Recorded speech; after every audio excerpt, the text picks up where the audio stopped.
Bom, eu quero falar com vocês nessa manhã sobre o que é um apresentador. O que é um apresentador? Quando a gente fala a palavra apresentador, a primeira coisa que vem na sua cabeça, eu imagino que é um apresentador de TV, um apresentador de programa, um apresentador de show, aquele camarada que vai lá e é uma espécie de um mestre de cerimônia para fazer com que outros fiquem entretidos naquelas atrações que ele está o tempo todo mostrando. A mídia, a sociedade, ela traz para nós que o apresentador é a estrela do show. O apresentador, ele é o cara que aparece, né? É o Faustão, é o sei lá quem, é o Gugu, o Silvio Santos, é o apresentador. Ele é a estrela, ele tem os maiores salários, Ele é aquele que faz todo mundo ficar atento a alguma coisa. Mas eu quero trazer uma versão bíblica do que é ser um apresentador. E eu quero dizer mais, eu quero dizer que o intuito de Deus é que cada um de nós nos tornemos um apresentador. Não de show, não de atrações, mas que cada um de nós possamos nos tornar um apresentador de uma pessoa real e viva. E o nome dele é Jesus Cristo. Sabe qual é um dos problemas da igreja moderna, da igreja contemporânea? Lógico, eu vivo fazendo análise sobre isso, mas eu tenho para mim que um dos grandes problemas que nós temos como igreja contemporânea é que no fundo, nós paramos de agir como se Jesus fosse uma pessoa real e viva. Nós tratamos a igreja como uma instituição, nós temos um monte de liturgias, nós temos regras, nós temos hábitos, nós temos louvores, nós temos pregação, nós temos ministérios individualizados e bem organizados.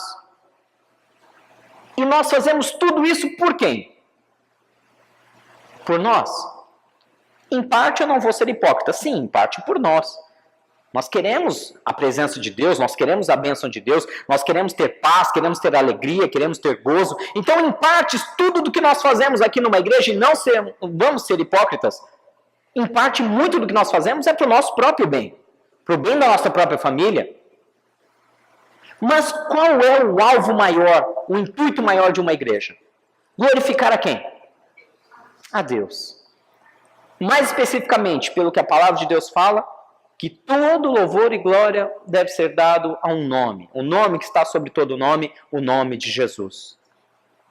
E a Bíblia não nos ensina, digam-me vocês, a Bíblia não nos ensina que Jesus entregou sua própria vida por nós, que ele morreu, mas que no terceiro dia ele tinha poder sobre a morte e ele tomou a vida de volta e ele ressuscitou.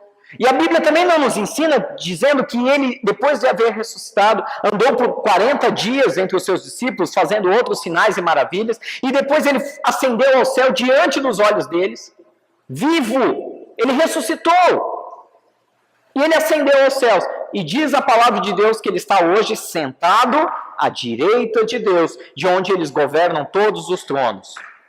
E enviou então o Espírito Santo de Deus, a terceira pessoa da Trindade, para que habitasse entre nós e habita ricamente em nossos corações. Prestem de novo atenção. Jesus não morreu, ou melhor, não entregou a sua vida? Sim. Jesus não ressuscitou? Sim. Então eu pergunto, Jesus está vivo ou morto? Ele está vivo. Mas sejamos sinceros, sejamos honestos com nós mesmos. Eu digo, parece que a igreja moderna anda e age como se Jesus... Ah, pastor, eu sei que ele está vivo, é que ele está longe, ele foi para o céu, ele está lá distante e tal. Então, ele é uma pessoa viva e real, mas eu não tenho mais contato com ele porque ele está lá à direita de Deus no céu. Foi o que alguns tentaram me dizer uma época quando a gente conversava sobre esse assunto. Mas e o Espírito Santo que foi enviado? E o Espírito Santo que está aqui? Que continua sendo uma pessoa da Trindade, que continua sendo vivo, real. Vocês já perceberam que nós tratamos Deus como um ser tão distante, tão além, que parece que ele não é vivo, parece que ele não é uma pessoa, parece que ele é uma névoa, né? Quando eu falo Espírito Santo para vocês, eu imagino que alguns tenham essa visão, né? O que é o Espírito Santo? Bom, como que é a forma dele? Bom, acho que ele não tem forma humana. Ele deve ser uma névoa, uma nuvem, uma neblina, um fogo, uma chama. Não, ele é uma pessoa. Deus Pai é uma pessoa, Deus Filho é uma pessoa, Deus Espírito Santo é uma pessoa. Enquanto isso não entrar em nossas mentes e nossos corações, nós vamos fazer nossa liturgia, vamos fazer nosso louvor, vamos dividir os ministérios para trabalhar, vamos evangelizar, pregar do amor de Deus, alcançar outras vidas, mas não vamos entender a realidade de que Deus é real e vivo.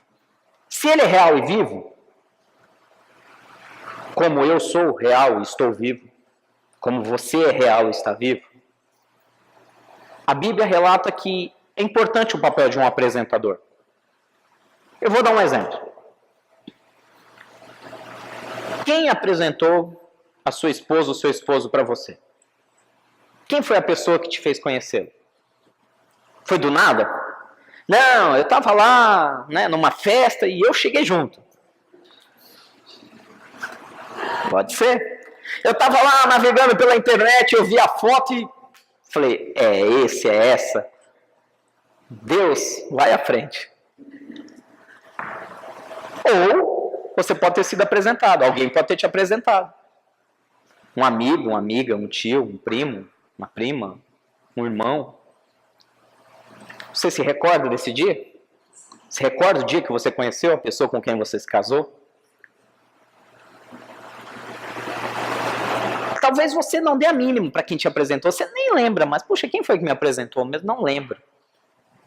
Mas essa pessoa foi fundamental. Porque se essa pessoa não tivesse intervindo, talvez você não conheceria quem você conheceu. Da mesma maneira, quem te apresentou a Deus? Quem te apresentou para Deus? Quem te apresentou a Jesus Cristo? Quem apresentou o Espírito Santo de Deus para você? Ah, pastor, ninguém apresentou. Eu um dia estava lá triste, descobri que tinha igreja, entrei pela porta e foi assim. Eu vou fazer duas perguntas, uma muito dura. Você de fato conhece a Deus? Você de fato foi apresentado a Ele? Alguém de fato te apresentou a Deus ou te apresentaram para a igreja? Tem uma diferença enorme, tá? Presta bem atenção, a diferença é brutal. Você foi apresentado para uma religião católica, espírita, evangélica. Ah, os meus pais me ensinaram que é assim. Ou fulano me levou, me convidou para a igreja. Tá, você foi apresentado para a igreja, você foi apresentado para uma religião, ou você foi apresentado para uma pessoa viva, real e verdadeira, que tem o poder de transformar as nossas vidas, que tem o poder de tirar aquilo que nós não queremos que habite mais em nós, que tem o poder de fazer milagres, que tem o poder de fazer o nosso coração mais manso, mais humilde, mais dócil, que tem o poder de trazer até recursos de onde não existe para nos sustentar. Você foi apresentado a um dogma, a uma religião, a uma igreja, ou você foi apresentado a uma pessoa? Talvez, meu irmão, talvez, e não tem nada de errado nisso. Tá? Eu não quero que você se sinta culpado. Talvez você foi apresentado apenas para um conceito. E você não está conseguindo viver o verdadeiro evangelho porque te apresentaram um conceito. É assim que você tem que fazer, haja assim, fale assado, faça tal coisa. Porque é um conceito de divindade, um conceito de Deus. Mas talvez não te apresentaram. Talvez ninguém te introduziu e disse, esse aqui é Jesus. E acredito no que eu estou dizendo. Muda tudo. Transforma tudo. O dia que nós somos de fato apresentados a Jesus Cristo, a gente fica simplesmente não acreditando mais no que está acontecendo. Eu vou dar um exemplo. Tem um escritor, acho que alguns conhecem, chamado Augusto Cury. Augusto Cury, ele começou a estudar a Bíblia por conta própria, ninguém apresentou Jesus para ele. Ele começou a estudar a Bíblia por conta própria, pelo menos isso é o que está descrito lá num vídeo, num testemunho dele. Ele começou a estudar a Bíblia por conta própria, porque como ele trabalha no ramo da psicologia, Psicologia ou psiquiatria? Agora eu fiquei na dúvida. Psiquiatria, né? Ele estava escrevendo alguns livros, algumas teses, e ele queria entender um pouco melhor qual era a atitude de Jesus, como era Jesus como ser humano. E ele começou a estudar a Bíblia para entender quem era Jesus e como Jesus agia. E o que ele relata no testemunho dele é muito interessante. Que ele chegou ao final do estudo do Novo Testamento e ele chegou a uma conclusão. Ele falou, este homem não pode ser humano. Nenhum ser humano age naturalmente como esse homem age. Nenhum ser humano, nós, mortais, limitados, pode ter as ações, os pensamentos e tudo o que está ao redor desse homem. Ele não tem outra explicação. Ele só pode ser o próprio Deus. Não há outra explicação. E baseado nos estudos que ele fez em cima da Bíblia, esse homem se converteu sozinho. Se converteu ao cristianismo e a Jesus Cristo. E hoje ele fala muito de como é importante. Agora, o mais interessante é que se você vai ler algumas coisas ou vai acompanhar alguns trabalhos dele, você vai ver que em nenhum momento ele se converteu a uma religião, em nenhum momento ele se converteu a uma igreja, em nenhum momento ele se converteu a um conceito de Deus. Ao estudar a vida de Jesus, ele se converteu a Jesus. E ele teve um encontro real e verdadeiro com Jesus. Ao estudar a vida de Jesus, ele conheceu Jesus e Jesus transformou ele por completo. Vocês estão entendendo o que eu estou dizendo, bem? E às vezes nós temos uns apresentadores. Para alguém te apresentar, geralmente tem que conhecer. Vou te dar um exemplo. Imagina que estamos andando na rua, aí nós encontramos alguém famoso. Sei lá, um ator, um jogador de futebol. Eu e você não conhecemos a pessoa intimamente, conhecemos da TV. Nunca falamos com ela. Mas aí você vira para mim, fica tranquilo, eu vou te apresentar para ela. E aí você chegou, fulano, esse aqui é meu amigo, é o Rogério. É capaz do cara olhar e falar, prazer para vocês dois, eu não conheço nenhum nem outro. Mas quando nós conhecemos alguém, fica muito mais fácil fazer essa ponte. Com Jesus é a mesma coisa. Eu quero contar uma história breve de um camarada que aparece pouquíssimo na Bíblia. O nome dele é Marcos. Marcos, ele é irmão de Pedro. E ninguém dá muita trela para ele. Por que eu falo que ninguém dá muita trela? Porque se você for ler o Novo Testamento, ele é citado quase, se eu não me engano, 3 ou 4 vezes apenas. Parece que ele nunca fez nada muito expressivo. Mas vamos lá no livro de João. Evangelho de João. Capítulo 1. Versículo 35.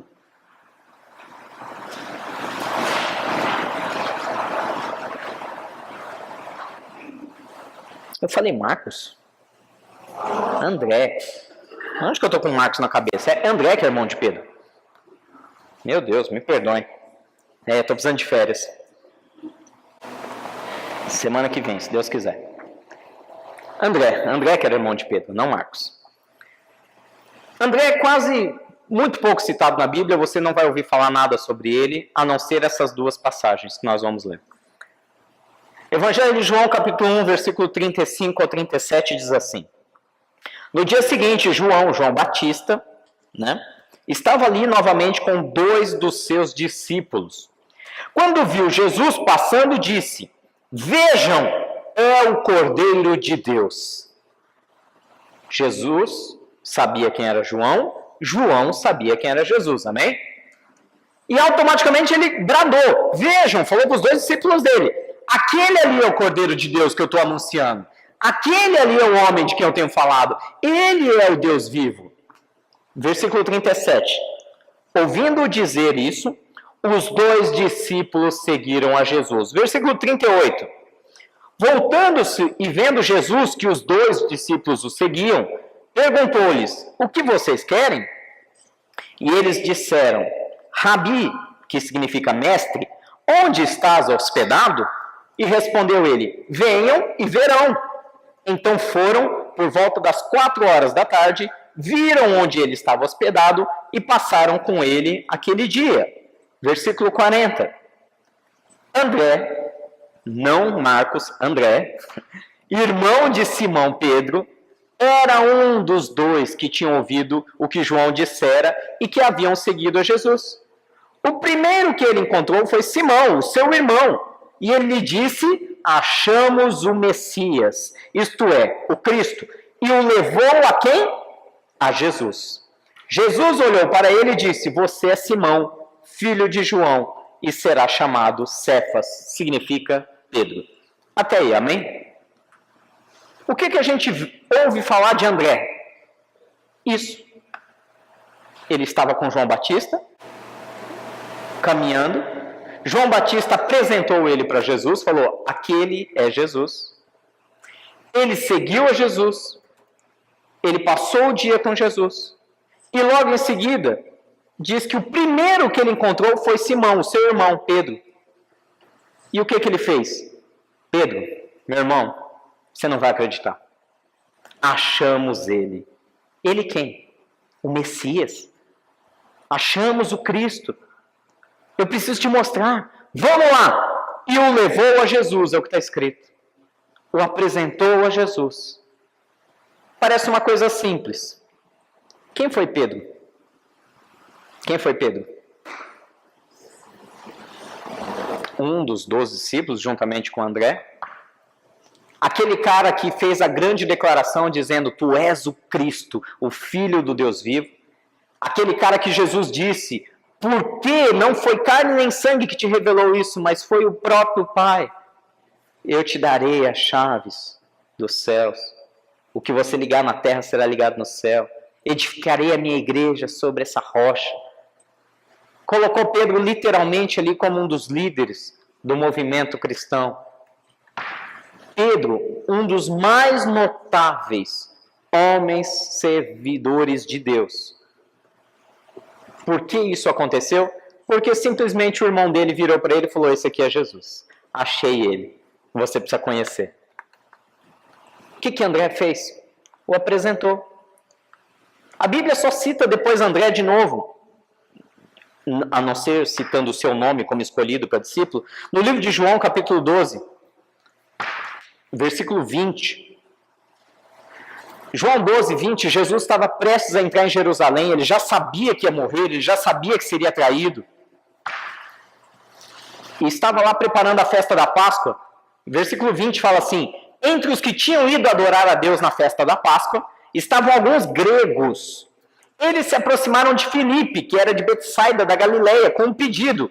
Senhor, queremos ver quem? Jesus. O que Filipe fez? Filipe foi lá e chamou Jesus? Lembre, eu preciso de alguém que seja próximo. Eu não posso me apresentar. Você até pode, né? Ser um cara de pau e falar, prazer, eu sou fulano de tal e eu... Mas, nada melhor do que você ser introduzido, apresentado por alguém de confiança. Então Filipe foi dizê-lo a André. E os dois juntos o disseram a Jesus. E Jesus respondeu, chegou a hora de ser glorificado o Filho do Homem. Parece uma passagem simples, parece uma passagem boba, mas eu quero que você preste atenção no seguinte.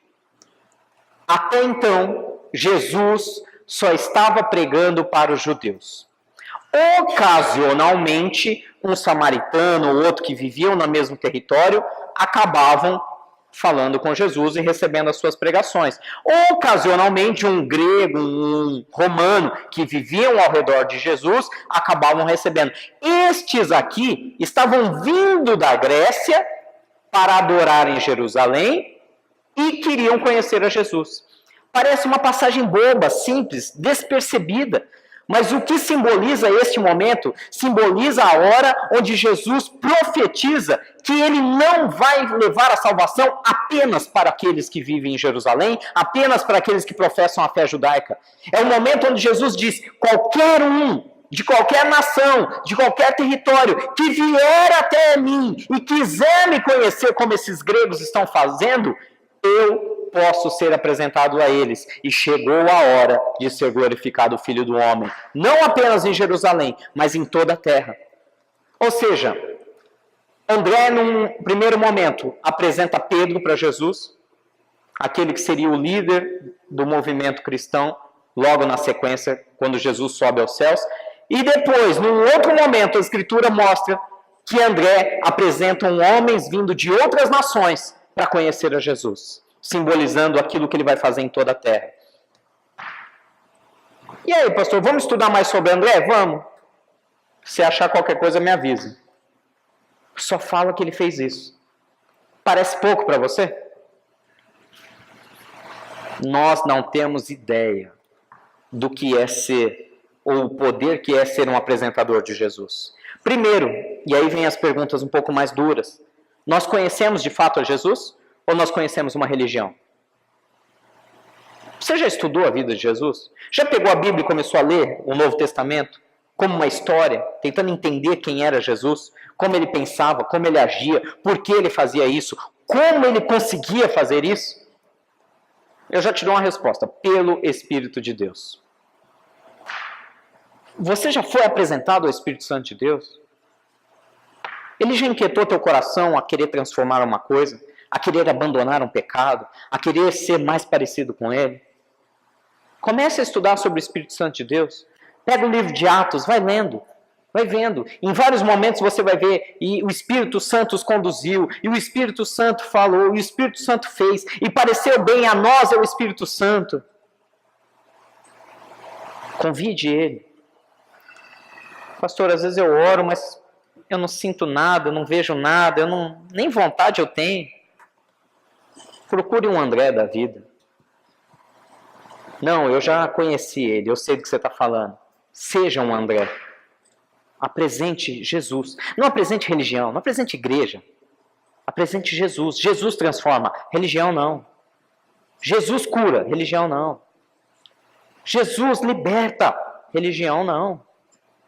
O problema é que nós, dentro da nossa própria igreja, aqui dentro do aprisco, em outras igrejas onde nós estivermos, nós queremos institucionalizar as coisas. E nós nos esquecemos do que nós estamos fazendo aqui e por quem nós estamos fazendo aqui. É por Jesus. Sabe que tem uma coisa muito interessante que eu anotei aqui? Não posso dizer que não é uma crítica, porque é uma crítica, sim. Muitas igrejas trabalham com um sistema de evangelismo extremamente agressivo. Extremamente agressivo. Põe metas para o pessoal, põe reuniões nas casas, células, reuniões assim, assado, faz gincana, competição, põe meta, você tem que trazer tantos visitantes, tal. Eu quero dizer uma coisa para vocês, nós não somos vendedores, amém? Você até pode ser um vendedor de alguma coisa lá fora. Nós não somos vendedores do Evangelho. Nós não estamos aqui apresentando um produto. Nós não estamos aqui apresentando um conceito. Nós não estamos aqui vendendo milagres, como algumas infelizmente fazem. Nós não estamos vendendo prosperidade. Nosso papel aqui não é vender, vem para a igreja que vai resolver tudo. E às vezes, sem saber, a gente acaba falando assim com um amigo: não, vamos lá na igreja porque você está com um problema. Não é assim que tem que ser feito. Isso está fora. Nós não somos vendedores. Nós somos apresentadores. Tem uma diferença. Ao invés de falar: olha, você está com problema? Vamos lá na igreja. Diga: você está com problema? Eu vou te apresentar para alguém que vai resolver teu problema. A pessoa vai ficar empolgada. Fala: sério? Quando? Onde? Vamos marcar uma data. E aí chega lá e começa a orar com ela. Abre as escrituras ou leva uma mensagem e começa a apresentar Jesus para ela. Você vai ver a transformação que vai ser.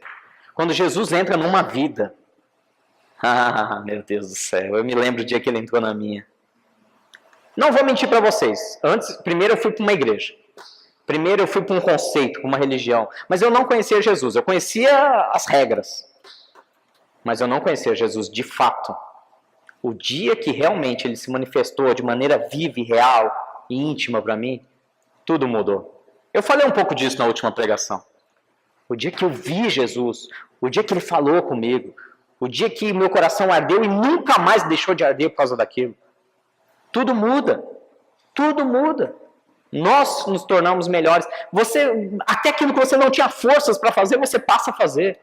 Porque não é mais você, é Jesus em você. Nós não somos vendedores, nós somos apresentadores. Outra coisa, nós não devemos manipular as pessoas, nem a fé das pessoas. Gente, é errado. Ah, não, mas o importante é o fim, não importam os meios. Não. Da onde você tirou isso? Da onde esses pastores estão tirando esse conceito? O importante é o fim, as pessoas conhecendo a Jesus na igreja, o meio que você vai usar, vamos mexer com a fé delas. Não, isso é errado. Os meios não podem justificar. Esses fins de conhecer a Cristo não podem ser justificados por meios inescrupulosos. Vê que a pessoa está passando por um momento difícil, vai lá e se aproveita daquele momento difícil da pessoa. Ah, o cara está falido. Não, vamos lá para a igreja que, ó, lá na igreja Deus vai te prosperar. É lógico que o cara vai, ele está desesperado. Isso é manipular a fé das pessoas. E hoje, diante de vocês, nesse púlpito, eu peço perdão a Deus, porque quantas e quantas vezes eu usei argumentos como esse? Quantas vezes eu convidei pessoas para a casa de Deus naquela manipulação de emoções? Está sofrendo, está com casamento difícil, não, vamos lá e Deus vai resolver teu casamento. Claro que Deus vai fazer isso. É claro que Deus vai fazer. A questão é, eu não posso usar de emoções, de momentos difíceis, para manipular a fé daquela pessoa e levar ela para dentro de uma igreja. Eu tenho que levar Jesus Cristo até ela, ou ela até Jesus Cristo. E aí muda tudo. Vocês estão me entendendo, amém? A grande pergunta é, nós já conhecemos a Jesus de fato? Nós realmente fomos transformados? Como que eu posso descobrir? Eu não posso levar a pessoa a tomar a decisão certa pelos motivos errados. O que é isso? Eu vou à igreja, eu vou para Cristo, mas a decisão é certa, mas pelos motivos errados. Porque eu preciso de dinheiro, porque eu estou doente, porque meu casamento está ruim, porque eu quero prosperar, porque eu quero ascender ministerialmente. A causa é boa, os motivos são ruins, estão errados. Os motivos deveriam ser, eu quero conhecer o Filho do Deus vivo. Eu quero ser íntimo do próprio Deus. Eu quero viver a eternidade com Ele. Eu quero ter a alegria e o prazer de poder caminhar com Ele, ouvir a voz suave dEle, fazer o que Ele manda e ver minha vida sendo transformada e florescendo a todos que estão ao redor. Esse deveria ser o fim verdadeiro. A razão verdadeira. E não as regras. Amém? Será que podemos ser um apresentador de Jesus? Volto a dizer, eu estou meio ácido hoje, me perdoem, mas eu preciso começar o ano assim. Nós precisamos mudar algumas coisas aqui, e essas coisas começam a mudar aqui dentro. Ou nós mudamos a nossa mente, nosso coração, ou vai ser mais um ano empurrando com a barriga, mais um ano clamando a misericórdia de Deus, mais um ano e nada muda. Preciso ser ácido, preciso dizer o que Deus está me cobrando. Nós conhecemos a Jesus de fato? Nós conhecemos Ele e podemos estar prontos para apresentá-los a outros? Ou nós estamos vivendo conceitos de religião, conceitos de igreja? Meu irmão, o dia que você desejar conhecer Jesus de todo o teu coração, e o dia que Ele se manifestar para você, cai por terra todo o teu conceito. Cai por terra todo o teu conceito que teus pais te ensinaram, que tua mãe te ensinou, que teu avô te ensinou. Porque Jesus não é religião, volto a dizer, eu estou pregando, eu estou batelando, eu já falei isso mais de 20 vezes hoje, eu vou continuar dizendo, Jesus não é religião. Pelo contrário, ele e o apóstolo Paulo diz que a verdadeira religião está em fazer o que ele mandou. Nós precisamos de transformação. Olha o que está escrito no livro de João, capítulo 6, versículo 44. Ninguém, absolutamente ninguém, pode vir a mim, Jesus dizendo isso, se o Pai que me enviou não o atrair, e eu o ressuscitarei no último dia. Ah, pastor, mas eu apresento tantas pessoas para Jesus e não parece que elas não dá match, né? Eles não se encaixam. Ninguém pode vir a Jesus se o Pai não enviar. Por mais que você se esforce, o mérito não é teu. Por mais que você apresente pessoas a Jesus, o mérito nunca vai ser teu. Só vai andar com Jesus aqueles que o Pai enviar. Ninguém pode vir a mim se o Pai que me enviou não o atrair. Se os nossos corações não forem atraídos a Deus pelo próprio Deus, de nada adianta. Às vezes nós vamos estar aqui na igreja, sentados aí, ou falando aqui, ou fazendo qualquer outra coisa, mas se Deus não atrair nosso coração para Ele, é mera religiosidade. Não é Jesus, não é vivo, não é real. Nós não podemos apresentar ninguém a nada. E aí eu te pergunto, você está 100% satisfeito com a vida que tem levado? Você está realmente pleno? Não, eu estou realizado, eu estou bem. E aí aquela hora que alguns conceitos malignos gritam dentro da tua mente e falam, não, eu estou bem, não preciso de mudança. Está ótimo do jeito que está, não vou mexer nisso, já funcionou bem até aqui, não quero mexer mais. Repreenda esse espírito maligno que grita dentro da tua mente, do teu coração, e deseje Jesus de verdade. Deseje mudança, deseje ser mais parecido com Ele, deseje fazer a vontade dEle, deseje florescer aonde você vive e ao seu redor. Ninguém pode vir a mim se o Pai que me enviou não o atrair. Nós precisamos orar hoje de maneira urgente, dizendo, Senhor, atrai nosso coração. Atrai nosso coração. Atrai nosso coração, além dos meus objetivos, além dos meus sonhos, além do que eu sou, atrai meu coração para Ti, Senhor, atrai meu coração para Ti. Se você pegar o salmista Davi, você vai ver quantas e quantas vezes Davi falava isso. Senhor, atrai o meu coração para Ti. Senhor, eu guardei a Tua palavra no meu coração para eu não pecar contra Ti. Senhor, purifica o meu coração, atrai-me.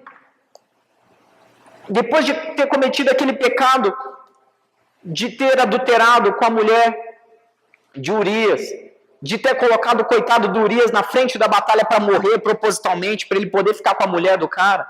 Depois daquilo tudo, veio o profeta, repreendeu Davi, Davi se prostrou diante de Deus, e isso está lá no livro de Salmos, onde ele diz, Senhor, purifica o meu coração. Se o Senhor me purificar, eu ficarei puro. Se o Senhor me limpar, eu ficarei limpo. O que Davi está dizendo? Eu sei que eu não consigo, Deus, mas faz o Senhor. Faz o Senhor, atrai-me para o Senhor. Eu vou responder algumas questões aqui. Pastor, eu não sou uma pessoa de oração, porque Deus não atraiu você para Ele. Desculpe, essa é a verdade. Eu começo a orar, dá sono. Deus ainda não te atraiu para perto dEle. Porque o dia que Deus te atrai, não há lugar mais prazeroso do que a presença de Deus.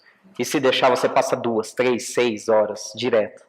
Porque é tão gostoso, é tão formidável estar ali diante da presença dele. É algo tão sublime, tão inexplicável para a razão humana, para a psique humana. É um êxtase tão além de qualquer droga que você possa consumir, de qualquer prazer desse mundo, que você não quer mais sair da presença dele. E a oração não é mais um fardo, a oração é um prazer, porque você está na presença de Deus. Pastor, eu não sou muito de ler a Bíblia, eu não entendo muito, porque Deus não atraiu você ainda para o coração dele. Você ainda não está desejando de todo o seu coração ser atraído. Quando eu falo que Deus não atraiu, não é que Deus não fez a parte dele. Deus está ali de braços abertos, esperando. Mas Ele precisa ouvir de você. Senhor, atrai meu coração, porque eu não consigo. E você vai ver que Deus vai te atrair, e a palavra de Deus vai fluir, e ela vai dar, e Deus, o próprio Espírito Santo vai te dar discernimento, entendimento, e ela vai se tornar viva para você. Eu não gosto disso, eu não gosto daquilo. Eu amo cantar na igreja, mas eu não gosto da pregação que me dá sono. É porque Deus ainda não atraiu o seu coração por completo. Olha, eu amo o estudo da palavra, eu me delicio na palavra, mas eu não gosto de música, eu não gosto de louvar. Se você não tem prazer em adorar a Deus, é porque você ainda não foi atraído até a presença dele. Gente, quando nós somos atraídos de fato a Deus, quando nós somos apresentados de fato a Deus, é um amor tão grande, é um prazer tão grande, que nenhum amor que nós temos pelos pais, pelos filhos, pelos cônjuges, se compara. Nem aquele primeiro amor do namoro, onde você quer estar com a pessoa o tempo todo, quer estar o tempo todo agradando e perto daquela pessoa. É algo sublime, é algo fantástico. Que Deus acenda essa chama no coração de vocês. Que Ele faça, que Ele atraia vocês a Ele. Nessa manhã, eu gostaria de apresentar Jesus Cristo para vocês. Ele é vivo, Ele é real. Ele é a pessoa mais doce desse mundo. Ele é a pessoa mais divertida, mais simpática, mais exuberante. Ele é tudo que alguém pode sonhar. Ele é além das nossas expectativas. Ele chega de maneira tão carinhosa, ele muda a gente por completo. Ele transforma ódio, rancor em perdão. Ele transforma dureza de coração em flores. Jesus é lindo, gente. E eu queria apresentar ele para vocês nessa manhã. Pastor, mas eu já o conheço. Ótimo, junte-se a mim. Apresente Jesus de verdade para alguém. Viva Jesus e o apresente a alguém. Amém?